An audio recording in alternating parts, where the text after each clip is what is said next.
Woo! Yeah. Now this is a song to come in on.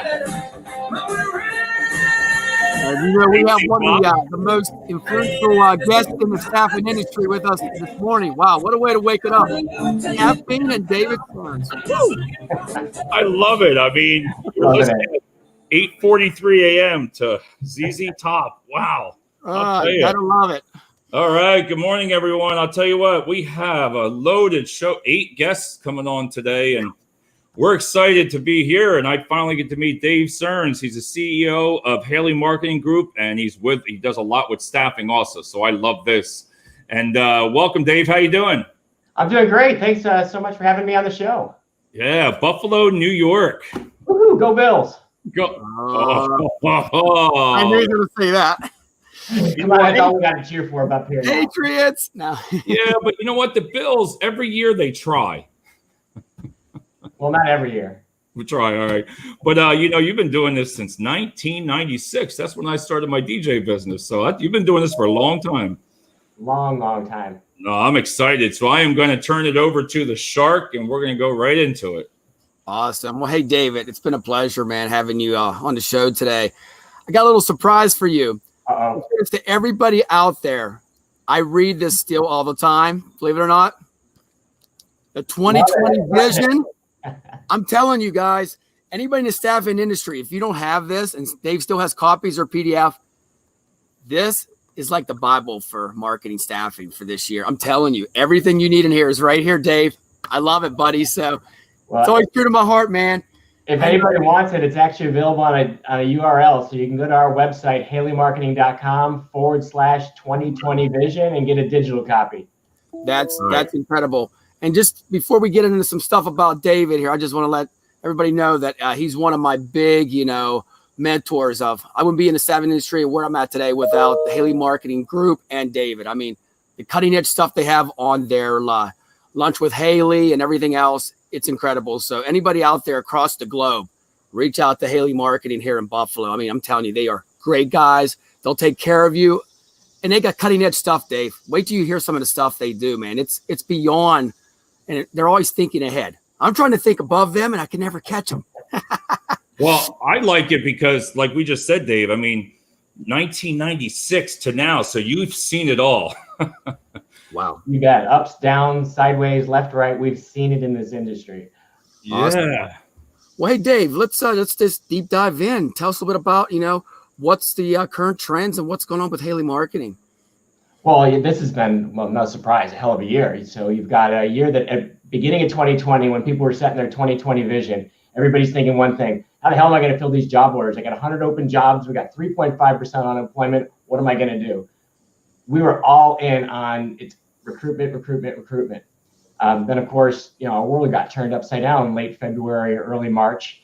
And now it's sort of an interesting game. If you're in commercial staffing and you're dealing with what was just ended, the $600 a week extra payments to your temporaries, not only was it harder to get job orders, but you couldn't get anybody to go to work.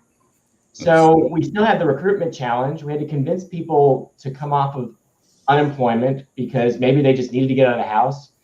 Maybe they wanted the pick of the best jobs. Maybe they wanted the top pay rates. We're seeing more of our clients that need to go out and negotiate with their clients and say, look, I know you want to pay $12 an hour for this warehouse job, but they're making 15 plus sitting at home. Why are they going to come into the warehouse and put a mask on all day to make 12? And so you're seeing more collaboration between staffing companies and employers, and in some places it's working really well. And now, I don't know what our government's going to do. No one does. But now at least people are getting back to work because they have to. I also think back to school is going to mess up the staffing industry because it may be in a good way, because all these parents are like, what do I do? Yep. So we're looking to see now, like, how do we work with employers to say we need to create jobs with more flexibility, a greater mix of on-site and remote. And if there's any industry that's well suited to delivering that, it's going to be the staffing industry. But a lot of staffing companies have to change our mindset. We got to start thinking about jobs in new ways. And that's challenging for some companies, but some are adapting really well with technology upgrades, trying to add apps to be more mobile, trying to be more proactive about building talent pools so that they can do more last-minute fill-ins, and really just trying to change their messaging to the market of like, how can I help you adapt to what's going on? Do you see any, Dave? Do you see any is it the phone right now, the app? Have you seen something that's really working well versus the websites? People without Wi-Fi in our area, a lot of people don't have the Wi-Fi. Well, it depends if you're talking client or candidate communications. If you're talking candidate communications, texting is the highest percentage response. It's the fastest response. Not even something that we at Haley Marketing Group get into, but it is the best communication channel to talent because it's going to have the highest percentage response and the fastest time to respond. But that said, we're also seeing, I did a presentation yesterday on social media. We're seeing more staffing companies and even outside of staffing companies looking at private social, meaning I'm going to use messaging apps or things like Slack to start building talent communities. And so I can have an access path to people through their phone. Even if I don't have my own mobile app, I can leverage things that are out there today to build new communication channels. That's the thing that we try to tell people around here is, I've got 16 years here, and if you're not changing right now, I know, the vision, you're scared to change or something.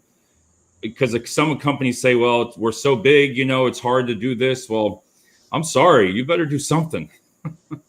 Exactly. I totally agree. Like, when this started, I jumped online and I said, I got to find the smartest people I can find on how you get through a recession.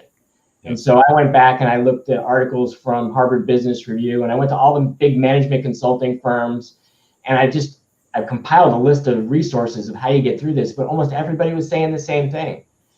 The companies that just play defense and just try to cut costs or just sit back and hope that it's going to get better, they're actually the most likely to fail. Yep.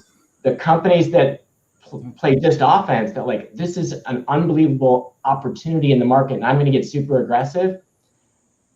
Some of them do really well, but some of them are sort of like, damn the torpedoes, and then they don't see the torpedoes. They also may fail. The companies that actually succeed the most do a bit of a balance. They cut the fat that they might have built up in the last 10 years because business was really good. Like all you had to do is get on the phone and you could take a job order. So they cut the fat. They get rid of the people that aren't producing. They get rid of things they're investing in that aren't producing a return. But then they use their resources to focus on growth. And it's more of a progressive approach to the market. The staffing companies that are doing that are already seeing their businesses turn around. I mean, Richard, you're a perfect example of that. That's just kind of the way you run your business. But we see a lot of companies that and even some of the big companies, they just cut expenses and they've sort of curled up and they're disappearing. You do that and you may disappear permanently. Wow. So I like that defense offense. I didn't think of it that way. That makes sense. And now, David, what do you think of like the brick and mortar offices for all these staffing firms? Do you think they're going to go more to virtual? So I'm laughing because I'm sitting in my office. I am normally we have about 45 people in this building. Today, I think it's me. And for the last 6 months, we've had a max capacity of 4. So what's going to happen? I think some people want to go back to the office. I think for some candidates, it's going to be practical that you got to come in for job interviews. I think some people just can't work from home. So I think you're going to see staffing companies are going to run more hybrid models. Yep. So they're going to be able to have some recruiters full-time remote. And think about what that does to you, though. Now I can get recruiters anywhere on the planet that are really good. And I can change the geography that I'm delivering talent to my clients. So now every staffing company suddenly became a global recruiter that can provide global resources to their clients. Wow, what a difference in thought process. But at the same time, you also now are competing with every other staffing company on the planet. So yes, life also got tougher in some respects. Exactly. Because I didn't notice, Rich, I didn't notice in our area here, all of a sudden some of the top clients out here, I'm like, I look at the social media boards, I'm like, who is that? I don't know that name. So then I look up on social media, I'm like, they're in California. What the heck is somebody from California recruiting for in PA? That virtual cloud world. That's what it is. My question to you, David, so what is Haley about? that's what I wanted to learn about you today. So, David, if we go back to the beginning of time, I grew up in the staffing industry. Mom and dad ran a staffing business, and I watched every night as they would have the same complaints. My salespeople aren't making enough calls. Our recruiters aren't digging deep enough to get the right people. Why don't they ever go into the ATS and pull a name out instead of running another job ad? I mean, the complaints haven't changed in 30 years. But then I heard a guy out of Seattle. His name was Jim Cecil, and he taught this concept called nurture marketing. It was a really simple premise. He said, look, nobody wants to be sold to. But when something happens in business, when a problem hits you, you want to know who to call. There's want to be somebody you trust. It's like your doctor. You get sick, you know your doctor, and you know to call. You want to start to position your business that way. And his methodology of nurture marketing was how you do this. So I heard this guy speak. I said, Mom, Dad, you absolutely need to hear Jim Cecil. And we listened to Jim Cecil. We took his advice. We implemented, this is 1993. We implemented it in their business. Back when the primary method of communication was we sent direct mail letters to people. But we used it as a way to position the business at a higher level, to add value, to nurture those relationships. And guess what? It worked. So when you ask what we're all about, at our core, we're about helping salespeople, helping recruiters in the industry to find better ways to communicate. In 1996, it was letters and envelopes. In 2020, the number of communication tools is crazy. It's email, it's social media, it's direct messaging. It's still how you pick up the phone and get better results. And that's what we're all about, is finding better ways to communicate. That's awesome. And Dave, real quick, I want to explain what David does to his staff, internal staff.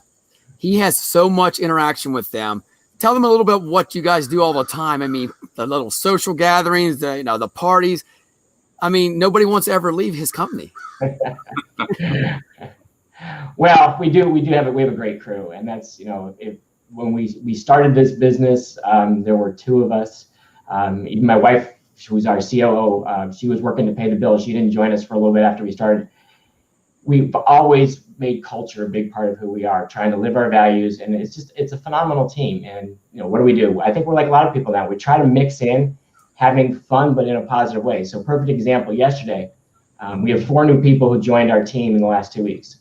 And we did something called a Jefferson happy hour. And my daughter taught this to me. So I guess Thomas Jefferson was hard of hearing, and he liked to have dinner parties. So he'd invite his guests over, and to make it easier for him to follow the conversation, he'd restrict it to one topic of conversation. And he asked each of his guests to speak one at a time so he could hear what they were saying, and he could kind of follow their lips. So we had a Jefferson happy hour yesterday where we all got on Zoom. We did breakout rooms, and I made a whole bunch of questions up, and I told every room, I said, you can ask for a light question or a deep dive, and then a number 1 to 5, and then I'll put in Slack your group's question, talk about it for 15 minutes, and then we'll come back and we'll just break up again. It was a lot of fun, and got people to meet each other, and everybody started with the light questions. In fact, everybody picked the same one, which turned out to be beer, wine, or whiskey. Wine, what do you like? But then in the second and third rounds, people started going deep diving and getting real meaningful questions. It was a lot of fun. Oh my God, that's what's a lot that Dave that we've learned this week is, we have Tuvia on here, we have Melissa, Firefox, we have Steve from Elwood. Hey, everybody's got so many different ideas that I wish this week would not end, because I've learned more from people like yourself and everybody, the ideas that they've been thinking about. And this whole week was designed that I created is just to bring everybody together, put ideas together, and let's just have a good time on social media. And it's been overwhelming. And I'm so glad that David's here. Yeah. If you can give us a tip, like a couple tips in the future of what you think is going to happen, Yeah. So I guess I look at a couple things. One of the fundamentals, like how do I increase visibility and how do I increase authority? So if I'm a staffing company, I want to be as visible as I can right now, because more people are going to have last minute needs. And more people may not think about their current vendor. So I want to be visible on SEO. So when somebody does a search, I want to be visible on social. I want to be in people's inbox with email. I want to be building my relationships just on LinkedIn. So I'm not connected to 200 people or 500. Now I'm connected to thousands of people. So I want to build my visibility. I want to build my authority. What am I known for? Every staffing company needs to think about, like, if I could own something, my slice of the pie, what am I known for? And then they build that into the content that they're sharing, the content they put in their blog or a newsletter, the social post they're putting out there is around that authority.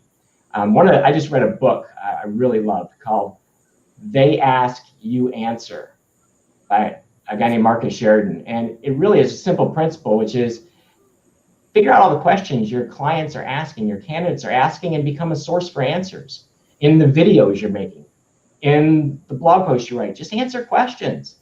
If you could do that, that will do that visibility and authority. So that's the first step. And the next thing is to really rethink business models. So talk to your clients, talk to your candidates. When it comes to hiring people, when it comes to getting a job, what are the problems you're having? What do you like? What don't you like? And how can I reinvent my staffing business? Some companies are going to go to being online staffing. I talked to somebody about 2 weeks ago who's doing staffing as a service model, like a subscription service for staffing. I haven't seen that before. Wow. It's a clever thought process of how can I reinvent my business in all new ways? So I wouldn't jump into just reinventing everything, because sadly our clients aren't quite as progressive in the HR world as the staffing industry tends to be. So you want that visibility, you want that authority, but you also want to working on tomorrow's model, something new that will help you stand apart and compete in what's now going to be a global staffing industry. I wanted to ask you, Dave, is what we struggle here sometimes in the staffing and around here is, you have your 14 top companies, but how do you get your message, and how would you recommend sharing your struggles with a client, that doesn't want to change, that struggles, and you really want to help them, but they think it's just another sales pitch, or, I can promise you this, and you're trying to show them, like, if I was to show you on our screen, and you know what I mean, like what we do, then you have that person. They're like, wow. What do you recommend for what you do there? So this is sort of one of our own playbooks. If you go back to the beginning of time, and Richard's perfect example. Richard used a lot of the stuff that we've created. I don't know if we've ever had a business relationship, at least not recently, but you give away your expertise. And we see so many staffing companies that are afraid to give away the secret sauce, because, well, if I teach my clients how to recruit, they don't need me. It's like, no, they actually need you more, because you're showing them you're an expert. And so the client who's resistant, I really want to say to that client, hey, let's look at everything you're struggling with. I don't want to sell you a thing. I want to teach you to be better at hiring. I want to teach you to be better at managing your workforce. If I can do that, and I can effectively convince you that there are better ways to do things, you don't have to use me. I'll show you resources. I'll show you what my competitors will tell you to do. But don't be afraid of giving away that expertise, because if you are willing to share, that builds the trust. And then they get beyond that this is a sales pitch. Because I think you're right, David, is, they're so trained that, because they get inundated by staffing companies, that if a call comes in and they say it's ABC staffing, it's a sales pitch. So it's going to take, that's where that visibility, that's where the authority is about repetition, of showing people how to do things and become a teacher rather than a salesperson. I love what you said there, David. That's so true. I always tell people I never interview people, or I'm not a sales rep. I'm a consultant, and I always call it's a meet and greet. Even when I interview candidates, it's a meet and greet. We're sitting there having a beer, getting to know you, what you want, and I think that's the human connection. It's what it's all about. He's summing it up right there. Human connection. If we can get back to that. I got to tell you, it just made me think of a funny story. So when we started doing website development, it was 2003. We built our first website. Thank God the Wayback Machine has lost it. You can't find that site. we got into it wholeheartedly in 2004, and we did this contest, the I Hate My Staffing website contest. And we said, just write us a story about why you hate your website, and one lucky winner will get a free new website from us. And I expected maybe 20 staffing companies would enter. We had 224 companies enter submissions, and we had promised to do a critique of every website. And at that point in time, we had a sales force of 1. Wow. So I'm like, I can't critique 224 websites. So I told my creative director at the time and a project manager, I'm like, guys, would you help me with these critiques? Don't try to sell anything. Just be honest. Look at their website. If you like something, tell them what you like. if they did something wrong, be honest. Tell them what they did wrong. Just don't worry about selling anything. Yeah, guess who outsold me? Those two guys. Just being honest, just being truthful and transparent, and just really caring about giving good advice turned out to be, it was one of my best lessons. Turned out to be the greatest thing we ever did in sales. That's what it's all about. There it is right there. Summed it up from the expert. And do you see anything like new trends, Dave, like coming? Is there in your area in like New York versus like, say, logistics and professional services and new people, new candidates coming to the workforce from professional that are struggling trying to find work in their fields, coming to other different type of positions that they haven't done in a while? Oh, that's a great question. I don't know if I have a great answer for you, David. Is I do think that you've got 30, 40 million people still on unemployment. And I would love to say we're done, but I actually think the worst may be in front of us, not behind us. Yeah. I think the economy is in for a really rough road. I saw the UK yesterday announced a 20% decline in GDP. I mean, that's unprecedented. So what does that mean? You're going to have a lot of people who are going to be trying to find new ways to make a living. We just recruited for 2 people in our basically help desk support positions.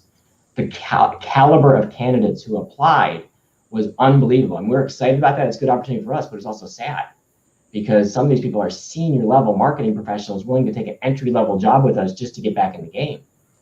So I think you're going to see a lot of people who are going to be doing several things. Number one, they're going to be looking for any opportunity where they can put transferable skills to work. So that's not new, but I think you're going to see even more of that. I also think you're going to see more people who are going to look to be more in control of their careers. Like, I don't want my employer to ever have the ability to control me again.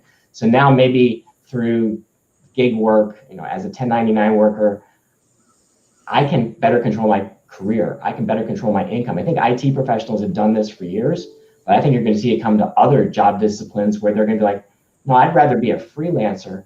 And this is an opportunity for the staffing. It's like, how do I corral and manage this?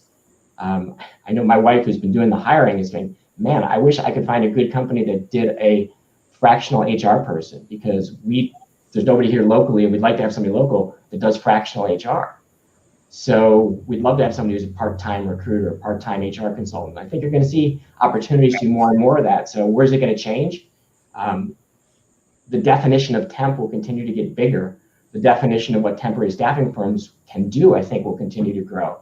And the companies that are at the lead of getting that done can really reposition themselves as not being traditional, rent somebody by the hour temp help.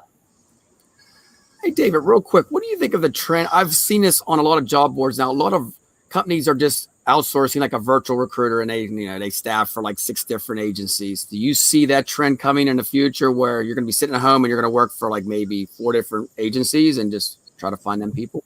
That's kind of what I do today. So the answer to your question is, yeah, there's probably going to be more of that. The thing that's hard in that world right now is the offshore virtual recruiting.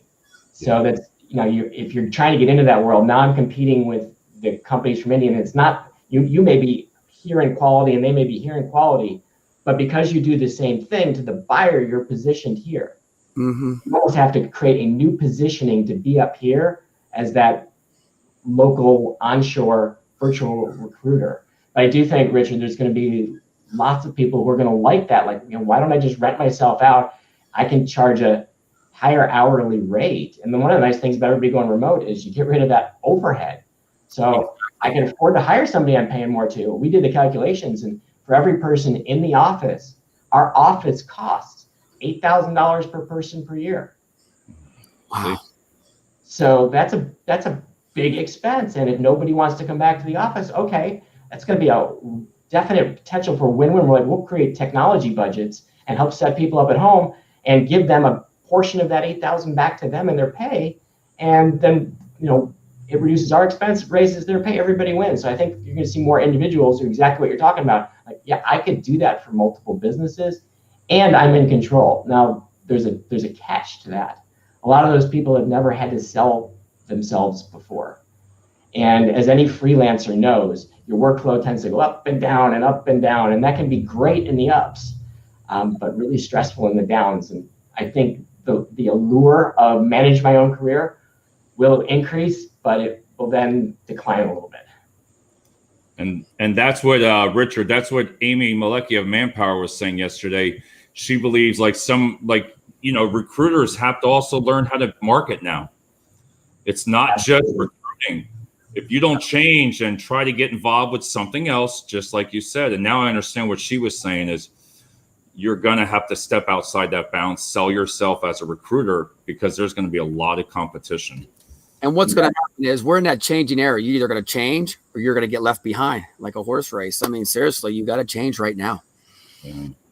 And my last question for you is, Dave, I could talk for all day with this, is I like talking about struggles, because what I've seen example yesterday, I have really, like I told you before, like a customer service, they've just coming out of like waitressing, they've coming out of restaurants, hospitality. You're trying to find them work, and then you actually have customer service. Everybody, I would never send somebody I wouldn't hire myself. I made that my promise. But sometimes when I send the candidates to the client, well, they don't have this certain, but look at their record. They've been at a job for 6 years. If it's just one piece of software to learn and your job is on there for 30 days on the job board, that's what I'm trying to convince and change, because what else can I do? Yeah, I love it. So, I think this was a talk at ASA last year, is the need for staffing companies, or the potential benefit for staffing companies to get more into the upskilling world. How can we be helping people to upskill and reskill? I mean, even if this pandemic had not happened, through automation, we were looking at a 10, 15-year time horizon until 40% of the jobs we're doing no longer exist. Right. So we've got millions of people that need to learn new skills, and we've got an industry that's uniquely suited to help people upskill. And David, I love what you're doing, to talk to the employer and say, look, you've got this person who's got an incredible work ethic, who's got great communication skills, and they need to learn a piece of software. I might look at that situation and say, how do we make it win-win with the client? And say, you know what, my normal markup is X. I want this person to get up to speed. So it's probably going to take them, a week to learn it? Tell you what, I'll make nothing during the training week. I'll just bill you payroll. And then I'll bill you temp once they're qualified to be a temp, but bring them on and train them, because I found the right person. They just don't yet have the right skills. And if you can do the training, just like you do with any new employee, I've got the employee. So those are the little things that what you just said right there. And like Richard, you said all the time, sometimes you have to invest in that employee. Exactly. And why not take that you could share the expense a little bit that way. Listen, you're still going to get a direct hire, a good person, but like you said, you give them that training, you're both win. It's like you're the agent and, they're the player. You're, at the end of the day, you're trying to invest them to get a career, right? Just don't drop them off and say, well, you're not worth anything. And I think a lot of people do that. They just they give up, is what I want to say. Well, and Richard, that the word you just used, you're the agent, like that. That's my title. I'm a job agent. I'm not a recruiter. I wish everybody in our industry felt that way, because so often it's like if you're in a time frame when we are now, when there's a lot of candidates, and all of a sudden, as an industry, we tend to forget about the value of the candidate compared to when there's scarcity, and then we put the candidate on a pedestal. We really want, if you have that agent mentality, is like, if I've got a great person, I'm trying to get them the best possible job. And if I get that person placed, everybody wins. And it's hard, I get it. If you've got 10,000 candidates and I only have 1,000 jobs, there's 9,000 people I'm not going to place. But it's the mindset of I work to represent that person, good times or bad. They can make a huge difference. Exactly. And I always tell everybody, when they come aboard with me, you're part of my workforce family. You're part of my family, no matter what. And I think that's a good communication thing. Like I said, I want to thank you, because the questions, I tell you, I'm not afraid to ask them like that. I want to be just transparent and try to educate, because I'm hoping some of the companies around here listen to this, and we're all going to struggle. And I really want to send people that I feel are qualified for the job. And I'm 1996, coming up from the military and coming out into manufacturing. They trained you. You didn't know how to drive a forklift. You didn't know how to run those machines. You bid, you got the job, you got the training. That all went away, you know. Exactly. Yeah, margin pressure and our instant gratification society. Thank you, Amazon. But it's entered the working world. I need to hire someone with the perfect skill set day one. That may not, the perfect person may not have the perfect skill set, but in 3 months, 6 months, 3 years, perfect person's worth a lot more. Yeah, exactly. And David, one last thing that me and Dave has been coming up with, we think companies should actually do a virtual tour of their facility to show the candidate what they're going to be doing. 100%. I mean, think about the onboarding experience for a temp. So you get a call from your recruiter, they give you a verbal description of the job offer. Sounds good, you say yes. They might email you instructions, where to report, when to report. Maybe if you're lucky, a link to a Google map, maybe an overview of the job. But a virtual tour, show me what I'm going to be doing. Show me who my supervisor is. Let that supervisor introduce themselves. And video is so easy to create now that you absolutely could create differentiation. Now, 2 ways to do that. You could do it privately. So I've got a private YouTube channel. It's only for my clients. It's only for my candidates. And that makes sure I preserve any confidentiality for the client, which a lot of clients would like. But then there's another side to it. What if you make it public? If it's okay with the client, like, I want to feature you as an awesome employer. I want to use your employment brand to attract better talent. So I want to make those videos because it helps me recruit better people. Let's make it public. Yes. Thank you. I think the company should be out there. We shouldn't be hiding this stuff and say it's a Fortune 500 company. Say the name. Get it out there. And that's the struggle. And I know I'm going to finish up, Richard, but I'm sorry. It's okay. Our vision was everything I was set up for was like the future. I envisioned everything being virtual. That's why I had left the corporate world in October and started my own. I wanted to be ahead of the game. I've seen it and I've experienced it. We can take now a candidate right now from point A with the video resumes. We love it with Duck and Al, right? We get the video resumes, talk to the candidate. And that's what I did yesterday between all the shows, Richard. I sent them over to the company in the middle of all the shows, saw them. And you could take this as far as logistics. You could have them all now, all on the screen in a Zoom, do a virtual tour, like you said. Look, because years ago, we would tour people. And then at the end, I would be like, all right, hey, be honest with me. If this isn't for you, tell me, and then we'll find you something else. It worked. Now, everybody's just, bring your steel-toed shoes. Here's $15 an hour. You're going to be 40 pounds. So our vision was, okay, just like this, I'm going to be going to the video behind us soon. And now you give them the tour. Now you bring on the supervisor that does from the client on the screen to do your orientation, basically. Talk about the company. Let them ask questions. It takes 10, 15 minutes. Boom, you have all your paperwork. You could send all your paperwork. They come in that day. But right after that meeting, and that's where I would be like, all right, who here, it's okay to say, does not like the job? That's a key. Let them want it. They don't want it. Instead of saying 10 people are showing up tomorrow, you could say 7. And you might lose 1, but that's what the vision that I see, because it's the value and the time savings for the client. I love it, David. And think about like how much you might reduce no call, no show if you did that. And now you're getting rid of one of the big headaches for the employer.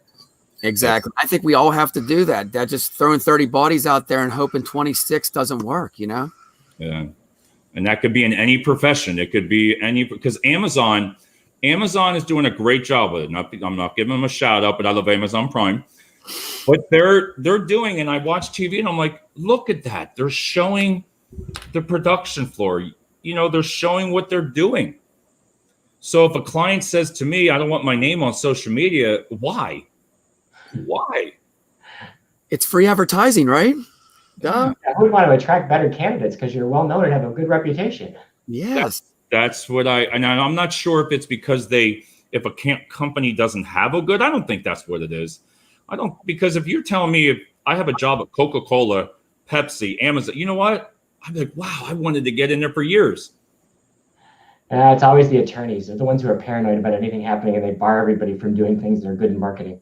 That's what it is. So, well, that's all I have. But I'll tell you what, for me, I could have sit here for an hour. I mean, David's the best, man. I'm telling you, man. He's LinkedIn.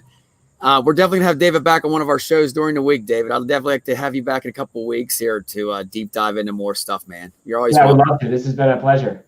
Always welcome. So, Dave, at the end, we do this to all my guests. We do 1, 2, 3, and we go like this and do shark. And we're gonna do a snapshot at the end of the week. All right. 1, 2, 3, shark. I gotta go like that. All right. Thanks, everybody. And we got a lot of great guests coming up. Thanks, Dave, so much. Appreciate it. And we are gonna end it. David, take care.